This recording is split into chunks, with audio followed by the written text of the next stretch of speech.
Tollywood star hero Prabhas ఇటీవల నటించిన movie కల్కి. నాగ్ అశ్విన్ డైరెక్షన్ లో తెరకెక్కిన ఈ సినిమా మైథలాజికల్ సైన్స్ ఫిక్షన్ డ్రామాగా రూపొందిన సంగతి తెలిసిందే. అమితాబ్ బచ్చన్, కమల్ హాసన్, దీపికా పదుకొనే, దిశా పటాని కీలక పాత్రలా నటించిన ఈ సినిమా వైజయంతి మూవీస్ బ్యానర్ పై భారీ బడ్జెట్ లో రూపొందింది. గత నెల జూన్ 27న రిలీజ్ అయిన ఈ మూవీ ఇప్పటికే 700 గ్రాస్ కొల్లగొట్టి 1000 కోట్ల రన్ వైపు దూసుకుపోతోంది. ఇక ఈ సినిమా మొదటి భాగంలో మహాభారతంలోని ఎన్నో కీలక పాత్రలు కనువిందు చేసిన సంగతి మనందరికీ తెలిసిందే. అయితే మొదట ఈ సినిమా టైటిల్ ప్రకటన వచ్చినప్పుడు సినిమాలో కల్కి పాత్రలో ప్రభాస్ కనిపిస్తాడని అంతా భావించారు. అయితే ఇందులో ప్రభాస్ భైరవ రోల్లో కనిపించిన సంగతి తెలిసిందే. అలాగే మహాభారత నేపథ్యంలోనూ కర్ణుడి పాత్రలో ప్రభాస్ కనిపించారు. కాగా ఈ సినిమాలో అసలైన కల్కి ఎవరనేది మాత్రం సస్పెన్స్ గానే ఉంచాడు అశ్విన్.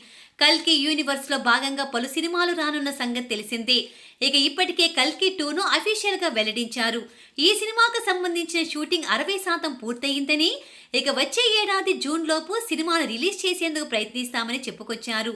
అయితే ఇందులో కల్కి ఎవరు అనే అంశంపై నెట్టింట న్యూస్ తెగ వైరల్ గా మారింది. ఈ యూనివర్స్ లో కల్కిగా Tollywood young tiger junior NTR కనిపించబోతున్నారన్న వార్తలు వైరల్ అవుతున్నాయి.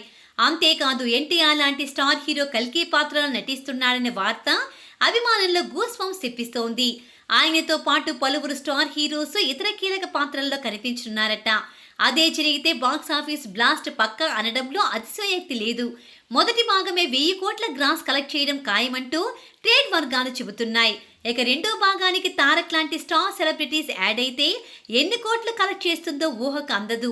ఆ దెబ్బకి బాహుబలి 2 రికార్డులు బ్రేక్ అవడం ఖాయమంటూ నెటిజన్లు కామెంట్లు వినిపిస్తున్నాయి.